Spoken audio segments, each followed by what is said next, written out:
Bonjour à tous.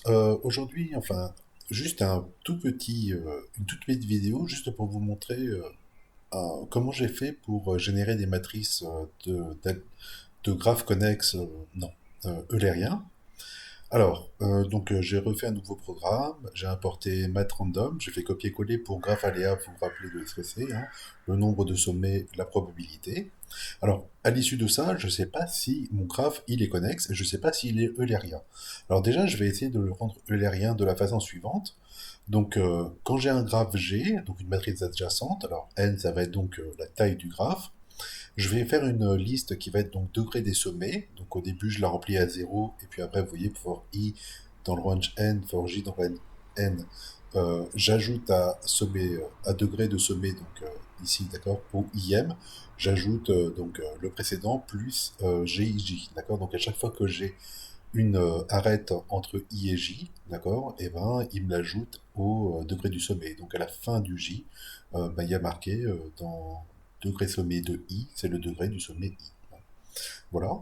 Puis après, alors pourquoi j'ai fait le degré du sommet? Parce que moi, ce qu'il me faut pour un graphe eulérien, avec un cycle eulérien, c'est que tous les sommets soient de degré pair. D'accord. Je vais détecter les sommets de degré impair et je vais les changer en pair.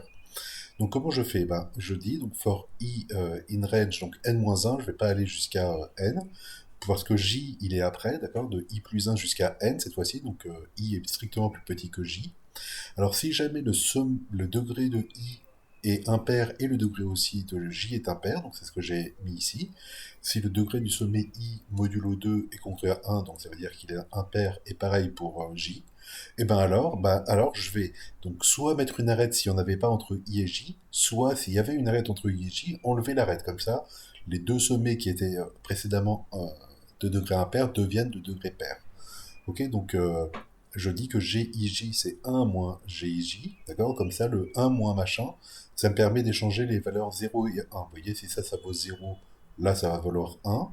Et si ça valait 1, ça vaut 0. Enfin bref, on inverse euh, 0 et 1. Et pareil, je le fais pour GJI, hein, n'oublions pas que la matrice doit être symétrique. Voilà. Bon, donc là j'ai un graphe avec que des sommets de degré 2. Alors je ne sais pas toujours s'il est connexe, donc j'ai repris copier-coller, hein, mon test de connexité précédent. Et puis j'ai repris aussi copier-coller mon truc d'adjacence. Alors je vais le faire avec vous ici pour voir si tout marche bien. Donc allons-y pour un graphe G. Je vais dire graphe aléa. Par exemple 15 et puis 0. Je sais pas, 40. Bon, hop, c'est parti. Donc j'ai quelle taille il a? Off, c'est compliqué, compliqué, d'accord. Donc après je fais graphe eulérien de G. Ok. Voilà, il me renvoie un graphe qui a priori a tous les sommets de degré pair. On va vérifier pour le premier. 1, 2, 3, 4, 5, 6. D'accord. Bon, voilà. Non, on va s'arrêter là. Je sais pas s'il est connexe, je vais appeler connexe G. Connex G, paf. Là, c'était le marquage, hein, je sais pas si vous vous rappelez, enfin, moi je me rappelle plus en fait. Ah si, ça devait être le sommet initial. Lui, il a été euh, ceux qui sont de longueur, enfin juste les voisins du 1. Après les 3, c'est les voisins du 2, mais pas du 1, etc.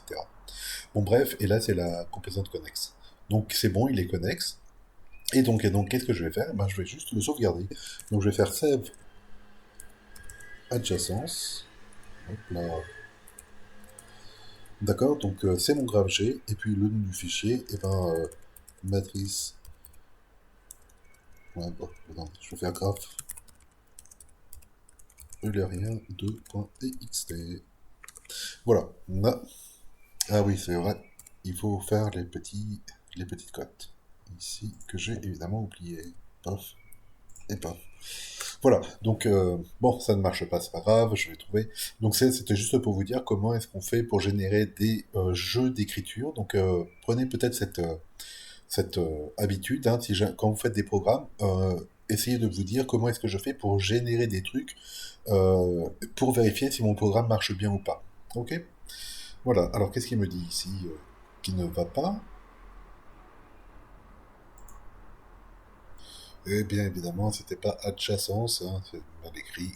Mais oui, quoi. pof, pof.